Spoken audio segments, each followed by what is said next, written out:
হুসাইন একবার বিশ্বনবীরে প্রশ্ন করলেন, নানা মানিল আমজাদ ইলাল্লাহ, বলেন তো নানা আল্লাহর কাছে কে বেশি দামি, আপনি নাকি আমি? বিশ্বনবী বললেন, হুসাইন আনাল আমজাদ, আমি বেশি দামি। হুসাইন বলল, নানা জি আমি মানি না, আনা লা ওয়াফিক, আমি মানি না নানা। কেমন করে আপনি আমার চাইতে বেশি দামি হন? আপনার চাইতে আমি বেশি দামি। বিশ্বনবী বললেন, হুসাইন আমি হলাম নবীদের নবী, আখির নবী, বিশ্ব নবী, আর তুমি হলা আমার উম্মত, তোমার চাইতে আমি বেশি দামি। হুসাইন বলে, নানা জি আপনি ভুল বললেন, আপনার চাইতে আমি হুসাইন বেশি দামি। সুবহানাল্লাহ কইবেন না?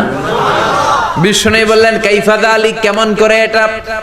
হুসাইন বলল, নানা জি তাহলে বলেন তো আপনার আব্বার নাম কি? বিশ্বনবী বললেন, আমার আব্বার নাম হলো আব্দুল্লাহ। কি নাম? হুসাইন বলেন, আনা খালি আব্দুল্লাহ, লাইসা ক্বাবলাহু ওয়ালা বা'দাহু শাই। খালি আব্দুল্লাহ, সামনেও কোনো টাইটেল নাই, পিছনেও কোনো টাইটেল নাই। আমার আব্বার নাম আপনি জানেন নাকি? আমার আব্বা হলো শেরে খোদা, দুনিয়ার সব কাফির মুশরিকদের জন্য আল্লাহ আমার আব্বারে বাগ বানিয়ে পাঠিয়েছে। আমার আব্বা সাধারণ কোনো মানুষ নয়, বিশ্ব নবীর মেয়ের জামাই। আল্লাহু আকবার। আপনার আব্বা আব্দুল্লাহ কি কোন নবীর মেয়ের জামাই নাকি? বলেন। আমার আব্বার নাম হলো আলী কাররামাল্লাহু ওয়াজহা। বিষ্ণু বললেন, তাই তো, আসলে তো তোমার আব্বা বেশি দামি। আবার হুসাইন প্রশ্ন করলেন, নানা বলেন তো আপনার আম্মার নাম কি? কি নাম বিশ্বনবীর মায়ের?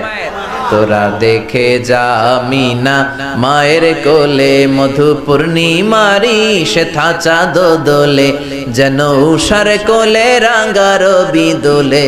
তোরা দেখে যা আমিনা মায়ের কোলে, কুল মখলুকে আজি ধ্বনি ওঠে কে এলোই, কালিমা শাহাদাতের বাণী ঠোঁটে কে এলোই, পড়ে দুরুদ ফেরেশতা বেহেশতের দুয়ার খোলে। তোরা দেখে যা আমিনা মায়ের কোলে।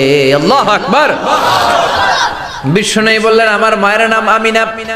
হুসাইন বলল, নানা জি আপনার মায়ের নাম যদি আমিনা হয়, জেনে রাখেন আমার মায়ের নাম হলো ফাতিমা, সাইয়্যিদাতুন নিসাই আহলিল জান্নাহ।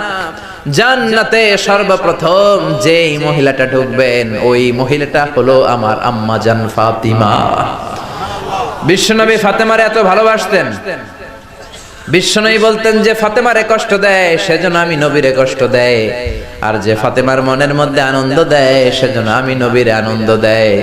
বিশ্বনবী কোন সফরে গেলে সবার শেষে ফাতেমার সাথে দেখা করে বের হতেন, আবার সফর শেষ করে বাড়িতে আসার সময় সবার প্রথম ফাতেমার সাথে দেখা করতেন।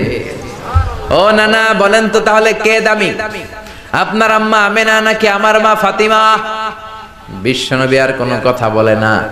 হুসাইন একের পর এক প্রশ্ন বানে নানাকে জর্জরিত করছে, নানা এবার বলেন তো আপনার নানির নাম কি? বিশ্বনবী বললেন, হুসাইন আমার নানির নাম হলো বাররা বিনতে আব্দুল উজ্জা। হুসাইন বলে, না না আপনার নানি বাররারে কেউ চিনে না। চিনেন আপনারা?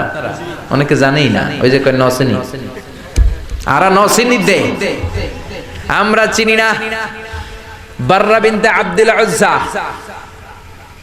হুসাইন বলে, না না আপনার নানিরে তো কেউ চিনে না, বাররা নামটা কারো মুখস্থ নাই।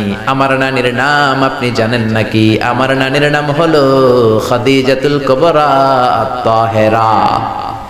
একটা মহিলাকে আরশের উপর থেকে আল্লাহ সালাম জানিয়েছেন, ওই মহিলাটাই আমার নানি খাদিজা। বিশ্বনবী খাদিজারে এত ভালোবাসতেন, বিশ্বনবী বলতেন, আল্লাহ কিয়ামতের দিন যখন কেউ কাউরে চিনবে না, ওই কঠিন দিনে আমি যেন আমার প্রাণের খাদিজারে ভুলে না যাই। খাদিজা ইন্তেকালের পরে বিশ্বনবী নিজ হাতে দাফন কাফন করলেন, কবরের সামনে দাঁড়িয়ে দোয়া করলেন। দোয়ার পরে সব সাহাবীরা ঘরে ফিরে যায়। আবু বকর বললেন, নবী চলেন ঘরে ফিরে যাই, দাফন শেষ, কাফন শেষ, দোয়াও শেষ। বিশ্বনবী বললেন, না আবু বকর আমি যাব না, তুমি যাও, আমি কবরের সামনে দাঁড়িয়ে থাকবো। যেই মহিলাটাকে এই কবরের মধ্যে আমি শোয়ালাম রে আবু বকর, এই মহিলাটা সাধারণ কোন মহিলা নয়, আমার বিপদের দিনের সঙ্গিনী খাদিজা। মক্কায় এই মহিলাটাই আমার হাতে প্রথমে কালিমা পড়ে ইসলাম ধর্ম গ্রহণ করেছে। মক্কায় কেউ যখন আমারে সাহায্য করে নাই তখন আমার খাদিজা আমারে ভুলে নাই।